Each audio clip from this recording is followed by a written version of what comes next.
आलोक TV Kandhamal जिल्लार घुदेगिरी वनांचलर गामुली इडिका माहा अंचल जंगल रही अछि जंगली हाथी। एहाकू घौड़ाइबा पई वन विभागर 5टी टीम पहुंची छंती।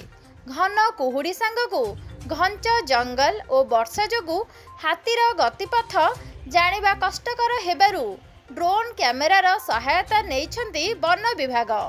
गतिपथ जानिबा परे साइरन बजाई हाथी को सही स्थानरू घौड़ाइबा पई प्रयास जारी रखिछंती।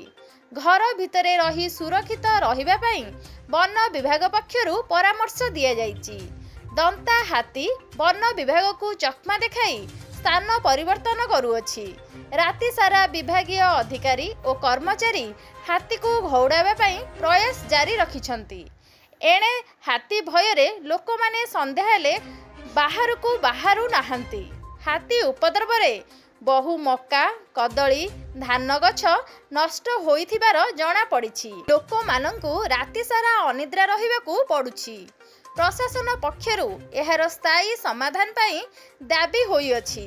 दीर्घ 4 मास हेब जंगली हाथी आसी एही अंचल रे व्यापक फसल नष्ट सह घर भांगी देउछंती। किछि दिन पूर्वरु 2 जनଙ୍କୁ दଳି चकटी मारी देइछंती। आमे कोडा रेंज आसछु हम डीएफओ सर को निर्देश आमे वर्तमान ड्यूटी चलछि हमरो सेंती आमे अवेयरनेस मध्ये करूछु। सेंती तो हाथी रहते ये किछि नै एबे धीरे धीरे शांत हो गलानी। आमे वर्तमान आमे ड्रोन सहायता रे नै हाथी रो गति पथ देखा चेष्टा करछु। हाथी तो प्राय संध्या रे बाहर आमे राति जाको ड्यूटी करू आ सकाळे आमे पळे आसु। दिन बेले तो एते तार किसी गतिपथ हुए ना रात्रि से संध्या रे बाहर आ राति जाको हम ड्यूटी करबा पड़े।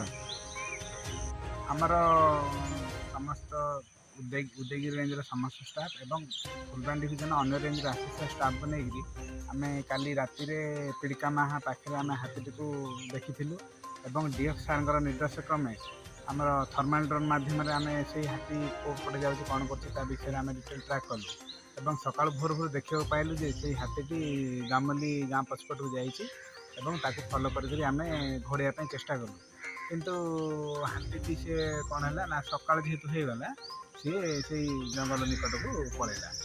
आउ वर्तमान सुधा हाथी आगु जो भाया हिंस्र होता वर्तमान हाथीटी शांत पड़गला और कौन काजुआलिटी है।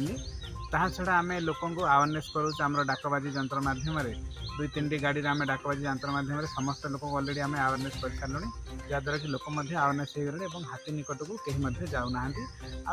आमको ग्रामवासी संपूर्ण सहयोग रही यथा आमर गामुली पिड़िका माहा नियरेस्ट जी आम गाँ रही समस्त ग्रामवासी आमको सहयोग कर जहाँ मध्य आम हाथीटी को जंगल को घोड़ाइया चेष्टा करूँ।